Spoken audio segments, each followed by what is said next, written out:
Hello, this is Jess Sherman, and today we'll be mapping constipation in kids on the 15-minute matrix.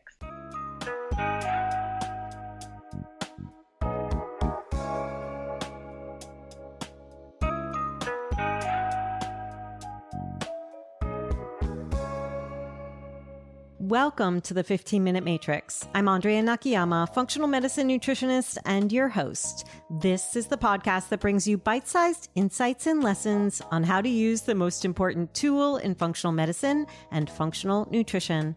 Today on the 15-Minute Matrix, I'll be speaking with Jess Sherman. Jess is a registered holistic nutritionist and family health expert specializing in brain health and resilience for kids.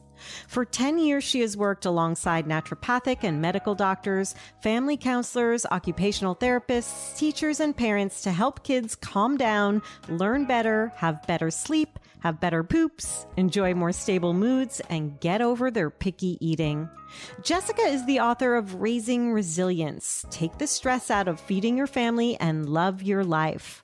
Her work has reached families all over the world, helping them fit the food and feeding piece into their health puzzles and improving the lives of their children with learning differences, anxiety, ADHD, autism, and mood disorders.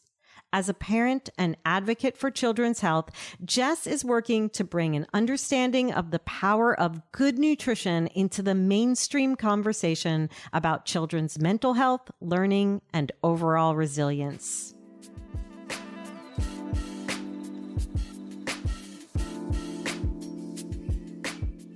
Welcome to the 15-Minute Matrix, Jess. Thank you so much, Andrea. It's so wonderful to be here. I am really excited to talk about kids and constipation. Let's just start by thinking about constipation in general and then get into the kid arena, if that's okay, because there's so many reasons for constipation. Can we kind of tick through the center part of the matrix and talk about what might cause constipation? I actually really like talking about constipation because I work with parents, right? And when their kids are constipated, it's such a soup, like you talk about soup all the time, right? Yeah. It's such a great way to help parents understand the interconnections of the body because they have this problem, but they haven't necessarily made the connections between the other symptoms. Usually people come to see me because there's neurological stuff going on, like ADHD or autism or something, and they want help with the food piece.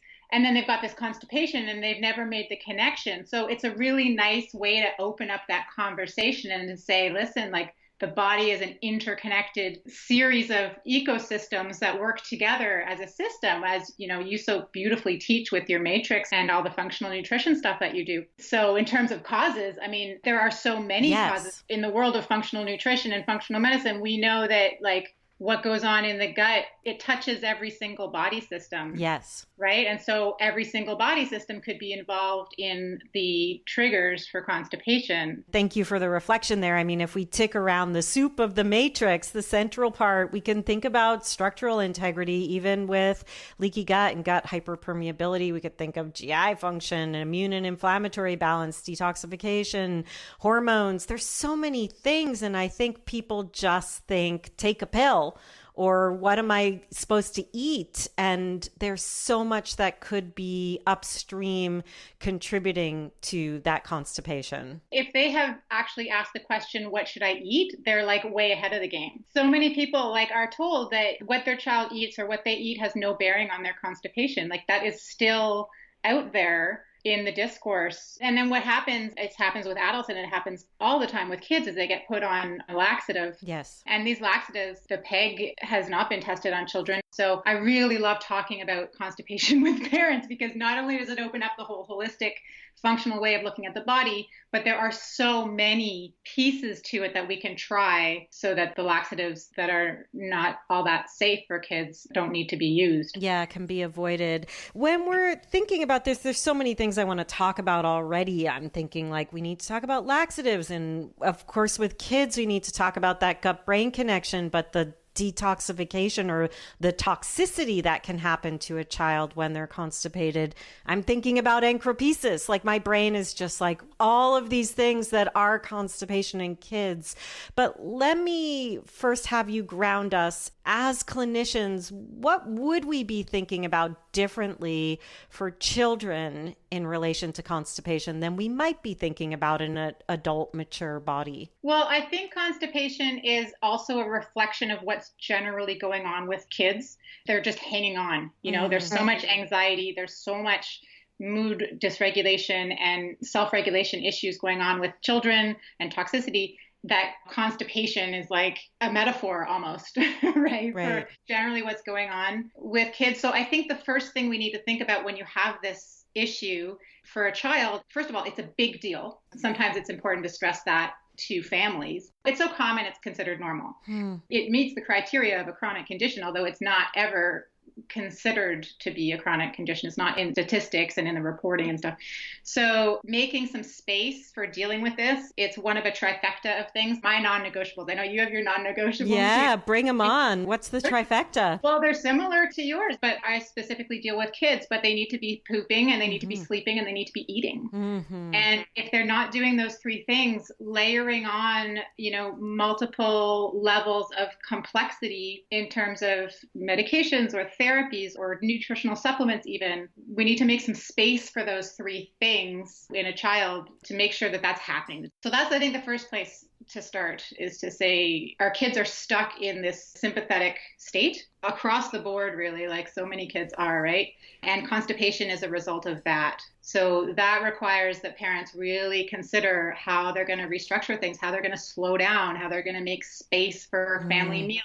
And make space for chewing and make space for real food. And that's often, I think, missed in clinical work because it's definitely the place where like a health coach and a nutritionist will work. But there's so many different layers to what's going on with kids that it's sometimes missed because it's so basic. Yeah, it's true. It's that tier 1, tier 2 work that we're looking at the non-negotiables. We're looking at the deficiencies. We are, those of us working in the coaching and nutrition, diet and lifestyle modification piece, but that oftentimes, especially for this population that you see, we're running away to the therapies or the interventions that can address those mental health issues, bypassing body's natural function. And the other thing that I see happening a lot is that we skip right to food restriction and right to taking things out of the diet and don't eat the sugar and don't eat the gluten and don't eat the dairy and all of this stuff. And when we're talking about children specifically, we have to tread really, really cautiously there because they're also developing a relationship with food, right? Yes. Food is also a connection piece with our kids, and it can so easily become a rift when you're saying no, no, no all the time. Absolutely. It can cause a rift in the family. So I try to flip that on its head, and I really try to always start from a perspective of nourishment. Yes. But what can we add into the diet before we ever talk about taking stuff out? Having said that, it is sometimes a food irritation, like that you've got to take something out of the diet. But because we're working with kids, I always start from nourishment and start to make space, bring the connection piece back in, eating together, chewing together. Yeah, resting together, being in that parasympathetic. I love that you said that, Jess, because I think people often mistake that the removal of gluten, dairy, sugar is the non-negotiable. And in fact, I always like to flip it as well and say eating as diverse of a diet as possible is the non-negotiable. And then we have to really take the is possible part into that bio-individuality. So if we were in the realm, in our clinical realm, in that place of bringing food in, but had to consider which foods come out, when it comes to constipation, are there common foods or food categories that you're seeing connected to constipation in kids? I'd love to just take an opportunity to introduce the 4 pillars that I teach parents because it starts with nourishment. You asked about the foods and the nutrients that are involved in constipation. The very first pillar that I look at is nourishment. So that's going to be hydration. That's going to be, magnesium-rich foods, zinc-rich foods, vitamin C-rich foods. These are all involved in motility, in stomach acid. Serotonin also is sometimes missed as well, right? So we need those tryptophan-rich foods, making sure that all of those nutrients are coming in and using supplements if we need to fill the gaps. But also in that nourishment pillar is sleep, right? And movement and connecting with our kids, helping them feel safe. That's also in the nourishment pillar. Love that. And then after we deal with that, we could go into some of the stressors, the irritation, and that's when we get into like more of the connection and the anxiety. We can get into some of the foods. I find if we're going to take out any food for constipation, I've found that dairy is non-fermented dairy. Is that what you find too? Totally. I find that that's kind of giving us our biggest bang for our buck. Gluten sometimes too, but I start with dairy when it's constipation. Yes. Having said that, though, fermented dairy, it can usually be brought back in pretty quickly. I teach them how to kefir their dairy, making sure that it's a good, solid 24-hour ferment so that the casein is broken down, the lactose is broken down, and it's a lot easier to digest. That's usually really thrilling for parents. Yes. Because it's such an easy food to give your kids. And even the whey from like strained yogurt can be helpful. So there are certain types of dairy that I like to keep in there. In the irritation and stress pillar, there's also toxicity. We have to pull out the chemicals around the home, the environmental contaminants that are in our food. Those can absolutely be irritating. We could also look at the structural part of the matrix would fall into the irritation and the stress. The mind emotional part would fall in here. So that's my second pillar is we have to look at the stressors. And then blood sugar is a third. And this one is not so much a causative player in constipation, but some of the same players are involved, right? So poor blood sugar management isn't necessarily causing the constipation, but as we work through our blood sugar strategies, we also improve digestion. We also improve constipation. So I love beet juice for this. I love milk thistle. Milk thistle and peppermint tea together are really nice for kids and it's calming, right? So I love to integrate that into the family's lives of having tea time in the evening with your kids or after school or anytime, any chance we get to pull them out of the sympathetic state that they live in. Tea can be a really nice way to do that. Adding some nettle in there also. Love that. Yeah. I like the combination of mint, nettle, and goji berries as a sweetener, but then you don't even eat them. That was always been one of my favorites that kids love. Wonderful. I'm going to try that one. Just soak them in there and then you can strain them out, but they give just the right amount of sweetness that kids love it. And then I love your addition of the milk thistle. And milk thistle can be a tea or it can be a tincture. Yeah. You can add it into that. I'm loving castor oil right now. Yes. That stuff is magical. Castor oil packs are going to help for blood sugar stability, but also going to help the liver and the gallbladder and just make digestion go so much further. One of the things I love, and I have to shout out to Dr. Marisol Tejero. I don't know if you've had her on your podcast. Not yet. She has helped me understand the miraculous nature of castor oil.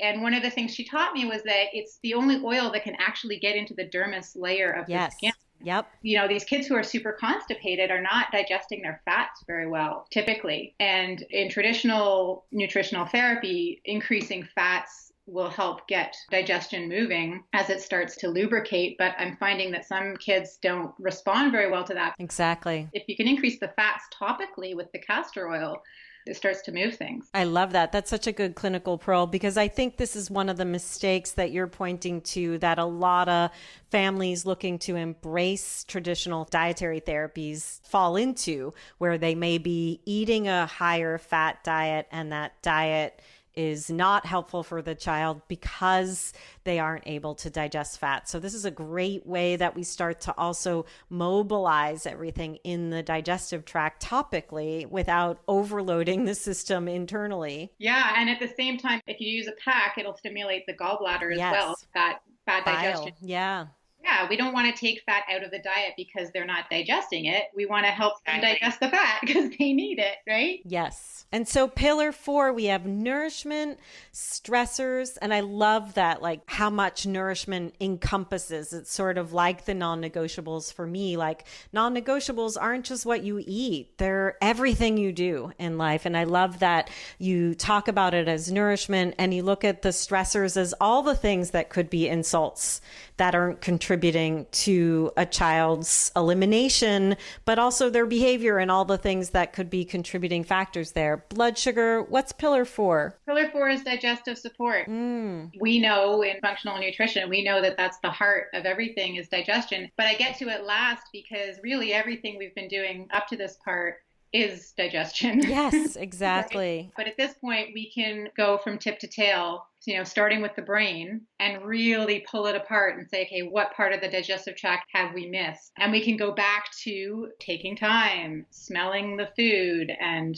taking time to chew and talking about food, because digestion really starts in the brain, as you teach, right? Yeah. And that piece too, my child went to a Waldorf school, and, so there was a lot of singing around food. There was a lot of like really gentle prayer around food. And it's one of the things that I just feel like is so important, that we take that moment to bless our food, to get into that cephalic phase and into the rest and digest, and to get the secretions going. And what you're talking about is that kids are in this place, they're likely eating in the car or eating in front of the television or computer, or taking us out of this realm where all the secretions are actually working, and into this place where we're not meeting the food where we need to. That's such a nice full circle thing to say, like, again, this kind of thing is often missed. If nobody's ever asked them, what does your family meal look like? Then you would never know that, like, well, the 10-year-old's eating in front of the TV, and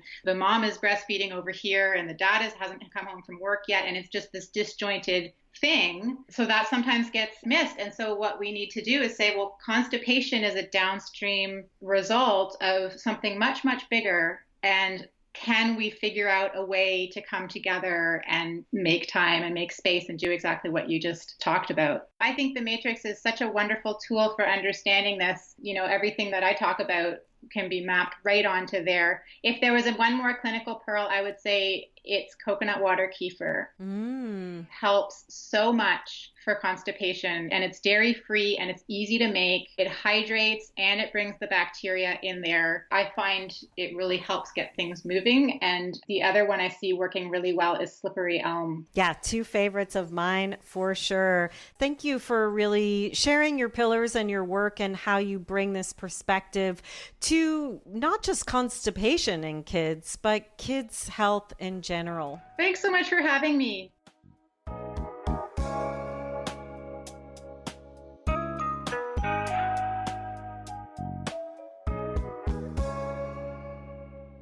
The 15-Minute Matrix is brought to you by me, Andrea Nakayama, and the Functional Nutrition Alliance. The 15-Minute Matrix team includes music by my son, Gilbert Nakayama, and Carla Schaefer on sound production, as well as Renee Hunt, Natalie Merrill, and Christine Shook. You can visit us and hear more episodes at 15minutematrix.com. And if you'd like to be notified each time there's a new podcast episode ready, please go to 15minutematrix.com/notify. We'll be sure to drop into your inbox with a short reminder that a new episode is ready for you.